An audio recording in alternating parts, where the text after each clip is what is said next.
भाई साहब अगला टायर हवा में आ गया था, यही वाला काफ़ी ऊंचा है। ओहो शॉकर भाई बहुत ज़्यादा गजब के हैं। बिगनर्स के हाथ में ये आ गई ना तो वो पक्का भाई कहीं भी लेके घुस जाएगा इसको, क्योंकि ये थ्रोटल ओपन करते ही किसी भी गियर में पागल हो जाती है भाई, देख रहे हो। आज इस बाइक के कुछ ऐसे फीचर्स के बारे में हम बात करने वाले हैं जो इंडिया में बनने वाली किसी दूसरी बाइक्स में वो फीचर नहीं आते हैं। जैसे कि इस बाइक में आगे और पीछे ब्रेम्बो का डिस्क ब्रेक सेटअप मिलता है। सेकंड, इसमें 53 टीथ का रियर में स्प्रॉकेट मिलता है जो बहुत ज़्यादा बड़ा है। थर्ड, इस बाइक में 650 सीसी का सिंगल सिलेंडर इंजन है और 5 गियर आते हैं लिक्विड कूलिंग होने के बाद। ये है ऑल न्यू BSA स्क्रैम्बलर 650 जो भी हाल ही में लॉन्च हुई है और आज हम इस बाइक को चलाकर देखने वाले हैं। और जो फीचर्स मैंने आपको बताया, जैसे इसकी ब्रेकिंग टॉप नॉच की है, पीछे स्प्रॉकेट बहुत बड़ा है जिससे टॉर्क बहुत ज़्यादा निकलेगा और बाइक का पिकअप बहुत अच्छा रहेगा। मिड रेंज बहुत ज़्यादा बेटर रहने वाली है। 5 गियर चलाने में कैसे हैं, क्या आपको छठे गियर की कमी महसूस होगी, वो सारी बातें एक राइड रिव्यू में हम करने वाले हैं। लेकिन उससे पहले इसके फीचर्स को थोड़ा सा जान लेते हैं कि बाइक एक्चुअल में है क्या, इसका प्राइस कितना है। सबसे पहले तो ये जान लो कि भाई ये बाइक बहुत ज़्यादा बड़ी, बल्कि और भारी है। बाइक का वेट है 208 किलो और बाइक की जो सीट हाइट है वो है 820 mm। अगर आपकी हाइट छोटी है 5 फीट 7 इंच से आप कम है तो भाई इस बाइक को चलाने के बारे में मत सोचना, आप इसे हैंडल नहीं कर पाएंगे। लेकिन चलाने के बाद हम बताएंगे कि भाई एक्चुअल में फील कैसा है, वेट कैसा है बाइक का। बाइक में 650 सीसी का लिक्विड कूल्ड DOSC इंजन मिल जाता है जो 55 Nm का टॉर्क और 45 PS की पावर जनरेट करता है। पावर बहुत अच्छी है, लेकिन कमी क्या लगी मुझे कि इसमें सिंगल सिलेंडर इंजन है और 5 स्पीड गियर बॉक्स आता है। लेकिन ये भी चलाकर चेक करते हैं कि क्या ये इंजन सिंगल सिलेंडर होने के बावजूद पावरफुल है या नहीं। तो 53 टीथ 4000 RPM पे जब 55 Nm का टॉर्क क्रिएट होता है ना तो पावर कैसे आती है वो चेकआउट कर लेते हैं एक बार। ये नहीं करने देंगे लोग, पर बीच में 3 बैठे हैं। तो भाई साहब अगला टायर हवा में आ गया था। भाई साहब गजब का टॉर्क है 4000 RPM पे, तो भाई पागल हो जा रही है बाइक। अपनी फुल पावर, अपनी फुल एबिलिटी बाइक शो कर रही है सिर्फ 3,500-4 हज़ार RPM पर। अमेजिंग परफॉर्मेंस, सिंगल सिलेंडर होने के बावजूद बाइक गजब का फील दे रही है। फ्रंट में 19 इंचेस का स्पोक व्हील मिल जाता है, ट्यूबलेस टायर है। लेकिन बाइक में जो लगा हुआ टायर है वो ट्यूबलेस नहीं है, यानी कि इसमें अगर अलॉय होते तो ये टायर ट्यूबलेस बन जाता, लेकिन फिलहाल ये टायर ट्यूबलेस नहीं है। साथ ही यहाँ पर आपको 320 mm की डिस्क ब्रेक मिलने वाली है और सबसे खास बात यहाँ पर ब्रेम्बो का डिस्क ब्रेक सेटअप मिल जाता है। जो इम्पोर्टेड बाइक्स होती हैं उनमें ब्रेम्बो आता है, वरना बाकी जो इंडियन मेड बाइक्स हैं वहाँ पर आपको सिर्फ वाइब्रे मिलता है। और उससे खास बात इसमें सिंटेड ब्रेक पैड मिलते हैं, यानी कि सिंगल क्लिक पर बाइक पूरी तरह जाम हो जाएगी। बहुत ही ज़्यादा सॉलिड ब्रेकिंग सिस्टम इस बाइक में रहने वाला है। टायर जो है वो आगे 110 सेक्शन का आपको मिलता है, 19 इंच का व्हील है। जितनी बड़ी बाइक देखने में है ना, उससे छोटी इस बाइक में लाइट मिलती है। बहुत ज़्यादा छोटी राउंड शेप की आपको इसमें LED लाइट मिलने वाली है। BSA का लोगो यहाँ मिल जाता है। लाइट का साइज़ बहुत ज़्यादा छोटा है। एक आपको अपर साइड फेंडर मिलता है, यहाँ पर आपको 2 मडगार्ड मिलते हैं, एक ऊपर की तरफ एक नीचे की तरफ। यहाँ जो मडगार्ड है बिल्कुल टायर से चिपका हुआ है, कोई ज़्यादा गैप नहीं है, लेकिन यहाँ पर आपको काफ़ी अच्छा गैप मिलने वाला है। 41 mm के आसपास के आपको टेलीस्कोपिक फोक मिलते हैं और शॉकर्स के ऊपर यहाँ कवर भी मिल जाता है। भाई लीकेज की टेंशन आपको नहीं होने वाली। इंडिकेटर राउंड शेप के LED इंडिकेटर हैं जो बहुत ज़्यादा शॉर्ट है, बहुत प्यारे लगते हैं। बाइक में आपको काफ़ी बल्कि 12 लीटर का फ्यूल टैंक मिलता है जो मेटल का पार्ट है। और जो टैंक पे कलर आपको देख पा रहे हैं वो आपको मिलता है येलो और पीछे मिलता है क्रोम वेरिएंट आपको यहाँ मिल जाता है। 2 कलर आपको मिलते हैं, क्रोम काफ़ी प्यारा लगता है। सीट की अगर बात करें तो भाई थोड़ी छोटी कॉम्पैक्ट सी सीट है, लेकिन फोम ठीक ठाक मिलता है। 2 लोग राइड कर सकते हैं, लेकिन इतना ज़्यादा कंफर्टेबली नहीं, क्योंकि राइडर यहाँ तक बैठेगा। पिलियन के लिए बहुत कम स्पेस बचता है। वैसे भी स्क्रैम्बलर जो बाइक्स होती हैं वो सिंगल राइडिंग के लिए ज़्यादा फेमस है, डबल पिलियन के साथ उन पर कम राइड करते हैं लोग। पीछे मोनोशॉक नहीं है। विंटेज स्टाइल की जो बाइक्स होती हैं उनमें आपको डुअल शॉकर मिलने वाला है। यहाँ भी आपको 5 स्टेप एडजस्टेबल डुअल शॉकर मिलने वाले हैं। अपसाइड थोड़ा सा एग्जॉस्ट मिल जाता है BSA की ब्रांडिंग के साथ। पूरा जो ब्रश्ड एल्यूमिनियम फिनिश के साथ आपको ये मिलने वाला है। यहाँ पर मेटल शील्ड मिल जाती है और टॉप भी यहाँ पर कुछ तरह मेटल का मिलने वाला है। तो ओवरऑल जो ये डिज़ाइन है काफ़ी अच्छा है। यहाँ पर 65 की बैजिंग है। स्क्रैम्बलर का स्टिकर यहाँ मिल जाता है और ये भी आपको कुछ स्क्रैम्बलर जो बाइक्स होती हैं उस टाइप का डिज़ाइन यहाँ दिया गया है, ताकि लुक जो है वो स्क्रैम्बलर बाइक वाली आए। फ्रंट में 19 इंच का पहिया है और रियर में आपको 17 इंचेस का टायर मिलने वाला है। डुअल पर्पस 150 सेक्शन का वाइडर टायर है और ये tyre city, highway, road, off road हर तरह के काम आने वाला है। हर टेरेन पे आप इसको इस्तेमाल कर सकते हैं। और बाइक में जो सबसे खास बात मुझे लगी, उसमें आपको 53 टीथ का स्प्रोकेट मिलता है यार, बहुत ज़्यादा बड़ा स्प्रोकेट है। आपने मैक्सिमम जो जेन 1 KTM ड्यूक 390 तो उसमें 45 टीथ के आसपास का स्प्रोकेट मिलता था, लेकिन इसमें 53 टीथ का मिलता है। बहुत बड़ा है, टॉर्क बाइक बहुत ज़्यादा सॉलिड ये बाइक जनरेट करने वाली है। इसी वजह से जो इंजन तो इसका पुराने वाला ही है जो BSA गोल्ड स्टार थे, लेकिन यहाँ चेंज करने के बाद जो पावर डिलीवरी है वो कहीं ना कहीं थोड़ी सी इंक्रीज़ हो जाएगी। और इस बाइक में अब इनिशियल से और मिड में बहुत ज़्यादा पावर आपको देखने को मिलने वाली है। टायर जो है वो ट्यूबलेस नहीं है, मैंने दोबारा बताया, क्योंकि इसमें आपको स्पोक व्हील्स मिलते हैं। अगर यहाँ पे अलॉय मिलते हैं तो ये टायर डेफिनेटली ट्यूबलेस वाला काम करता है, लेकिन फिलहाल इसके अंदर ट्यूब डली आपको मिलने वाली है। इधर से एक और चीज़ दिखाता हूँ आपको, रियर में जो ब्रेकिंग सेटअप है ना वो भी भाई बहुत ज़्यादा अच्छा है। काफ़ी बड़ी रियर में डिस्क ब्रेक मिलने वाले, लेकिन यहाँ भी आपको ब्रेम्बो का डिस्क ब्रेक सेटअप मिल जाता है पूरा। जो ब्रेक पैड्स हैं वो सिंटर्ड नहीं, सेरामिक इस्तेमाल किए गए हैं, ऑर्गेनिक नहीं है। और इस तरफ अगर आएंगे तो यहाँ पर आपको 12 वोल्ट का एक सॉकेट भी मिल जाता है यार, ये देखो 12 वोल्ट का सॉकेट है, 65 वोल्ट फास्ट चार्जिंग ये आपको सपोर्ट करता है। और इसमें से आप जो भी आपका जो एसेसरीज़ होगी ना वो सब इस्तेमाल कर सकते हैं। काफ़ी चीज़ें इसमें काम आती हैं ऑफ रोडिंग के दौरान या बाहर कहीं जाते हैं तो काफ़ी हेल्पफुल ये 12 वोल्ट का सॉकेट होने वाला है। कारों में आता है लेकिन यहाँ पर आपको ये बाइक में मिलता है। लेफ्ट साइड में आपको 12 वोल्ट का सॉकेट मिलता है, लेकिन आपको हैंडल बार पे इसमें चार्जिंग के दो पोर्ट मिल जाते हैं। नॉर्मल यूएसबी भी मिलने वाली है और सी टाइप फास्ट चार्जिंग भी आपको यहाँ मिल जाती है। तो भाई चार्जिंग के पॉइंट्स बाइक में आपको भरपूर मिलते हैं। राउंड शेप का आपको यहाँ पर एक LCD कंसोल मिलने वाला है जो भाई बहुत ज़्यादा बेसिक है। इसमें आपको मॉडर्न फीचर्स कुछ भी नहीं मिलते, जैसे कि mobile phone connectivity, turn button navigation, even यहाँ पर इसमें आपको गियर शिफ्ट इंडिकेटर भी नहीं मिलने वाला। बिल्कुल ओल्ड टाइप का जो कंसोल होता था वही आपको यहाँ मिलता है। एक पावर का लोगो यहाँ मिल रहा है, लेकिन इस्तेमाल कैसे होगा अभी पता नहीं। लेकिन ट्रैक्शन कंट्रोल आपको यहाँ मिल जाता है इसके अंदर, उसको आप ऑन ऑफ कर सकते हैं। डोजन ABS भी है, उसके भी आपको स्टिकरिंग यहाँ मिल जाते हैं देखने के लिए। की काफ़ी सही है, काफ़ी बल्कि सी बाइक भारी है ना, वैसे इसकी की भी बहुत ज़्यादा भारी है। BSA का लोगो है और फीलिंग काफ़ी अच्छी आती है की को जब आप हाथ में पकड़ते हैं। सो अब बात कर लेते हैं इस बाइक के प्राइस की। लेकिन बता दूं मैं आपको 650 सीसी की ये सबसे सस्ती बाइक है इंडिया में। इस बाइक का दिल्ली में एक्स-शोरूम प्राइस है 3,33,000 रुपये और ऑन रोड ये 3,81,000 3,81,000 की मिल जाएगी। सो मेरे जैसा 70 किलो का बंदा 208 किलो की बाइक कैसे रोड पर हैंडल करेगा उसका टेस्ट कर लेते हैं और चलते हैं इसको चलाने और बताएंगे इस बाइक को चलाने में कैसी फील आती है और क्या ये बाइक एक रियल स्क्रैम्बलर वाली फील आपको रोड पर देगी। Let's go. So now I am ready with my moto vlogging setup और चलते हैं बाइक स्क्रैम्बलर को टेस्ट करने। तो सबसे पहले जो अपना हर्डल है यही वाला, काफ़ी ऊंचा है। ओहो, शॉकर भाई बहुत ज़्यादा गजब के हैं, बिल्कुल भी मतलब मालूम ही नहीं पड़ा मुझे।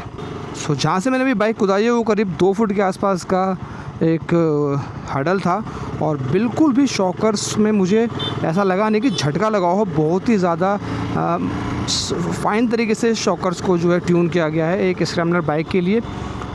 और अब बात करते हैं सबसे पहले बाइक की पावर के बारे में, शॉकर्स की बात करेंगे बाद में।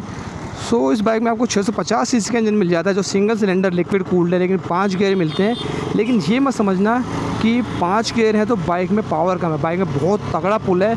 आप किसी भी गियर में जब बाइक को थ्रोटल खोलोगे ना तो भाई बाइक ऐसा रिस्पॉन्स करती है आप सोच नहीं पाओगे। 55 Nm का टॉर्क बाइक बस 4000 RPM पर अचीव कर लेती है, जो बहुत बड़ी बात है।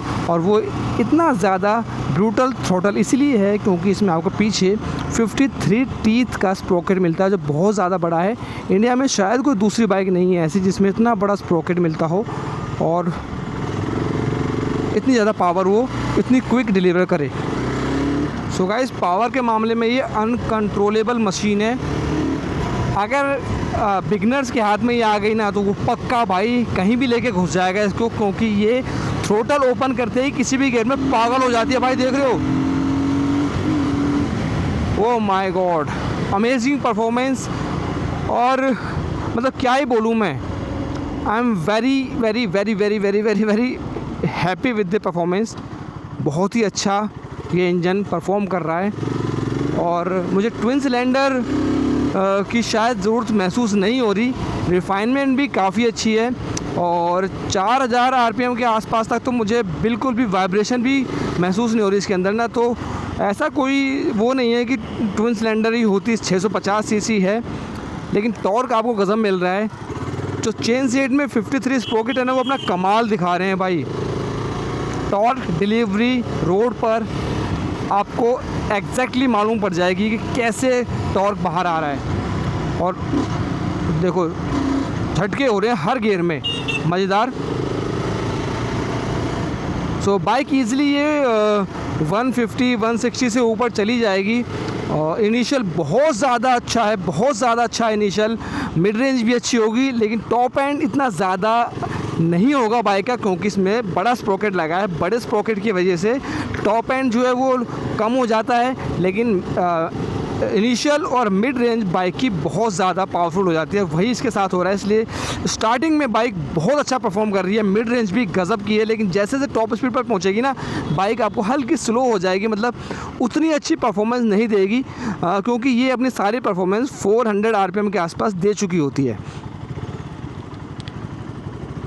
तो बाइक के पास और कुछ बचता नहीं है ऊपर RPM पर अपने आप को कुछ डिलीवर करने के लिए।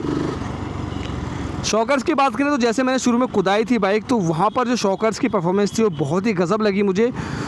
बहुत ही अच्छे से ट्यून्ड है शॉकर, और इतने बड़े गड्ढे का भी मुझे एहसास नहीं हुआ। तो रोड पर जो छोटे मोटे गड्ढे हैं वहाँ ये बिल्कुल भी मालूम नहीं पड़ेगा आपको कि रोड पर कोई गड्ढे आए थे या रोड ख़राब था। काफ़ी सही परफॉर्मेंस रहने वाली है। ट्रैक्शन कंट्रोल मिल जाता है, स्विचेबल डुअल चैनल ABS मिल जाता है, ठीक है। और सबसे ख़ास बात है बाइक में आपको ब्रेम्बो के डिस्क ब्रेक सेटअप मिलते हैं, यानी कि ब्रेम्बो ब्रेकिंग सिस्टम मिलता है आगे और पीछे दोनों में। और इंडिया में बनने वाली कोई भी ऐसी बाइक नहीं है अभी तक जिसमें आपको आगे और पीछे दोनों में ब्रेम्बो मिले यार। वाइब्रे मिलता है, सभी बाइक्स के अंदर ब्रेम्बो नहीं आता।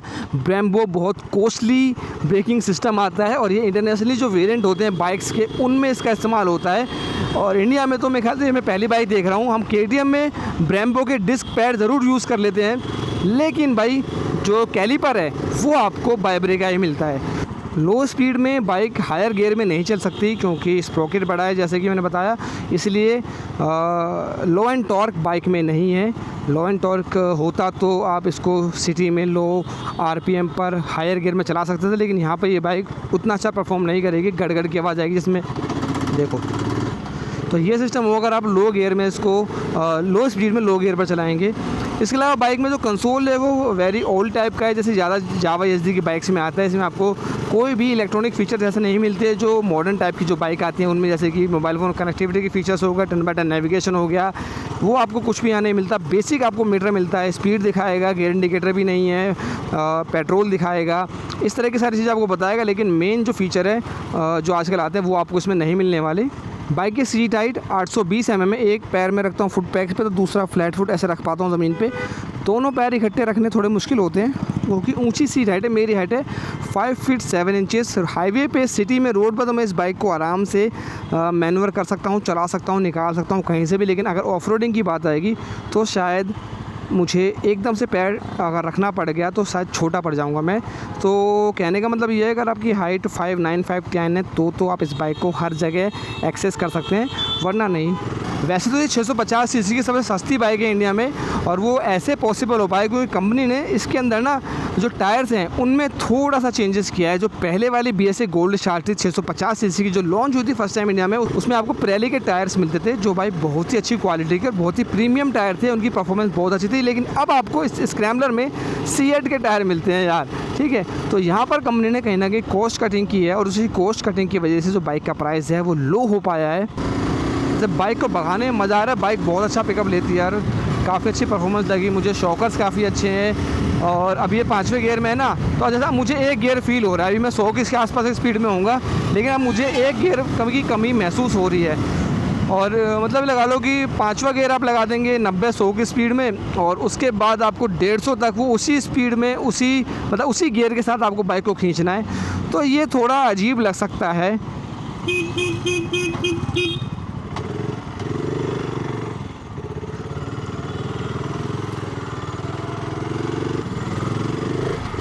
तो देख लो सिटी में भी चलाना ऐसा नहीं है कि बहुत ज़्यादा मुश्किल है। आप इसको आराम से इतनी भारी बाइक होने के बाद भी मैन्यूवर कर सकते हो, क्योंकि बाइक का जो वेट मैनेजमेंट है ना वो काफ़ी सही है। कई बार अटक जाते हैं, जीप तो आ जाती है।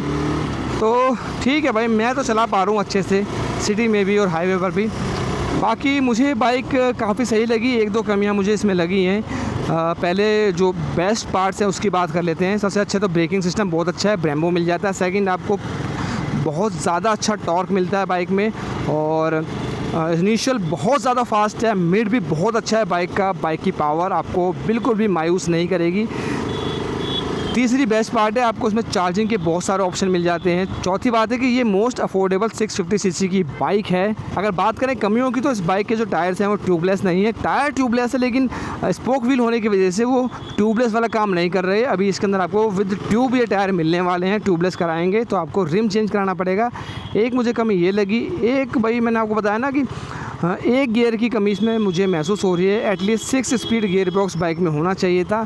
तो बाइक को जब हम चलाते तेज़ और या फिर क्रूज़ करते तो बाइक काफ़ी अच्छा क्रूज़ करती, वाइब्रेशन बाइक में कम होती और लो आरपीएम पर बाइक एक हायर स्पीड पर स्टेबल चल रही होती। तो ये एक कहीं ना कहीं प्लस पॉइंट होता। लेकिन एक गियर कम होने की वजह से ये चीज़ें इस बाइक में कहीं ना कहीं आपको मिसिंग रहने वाली हैं।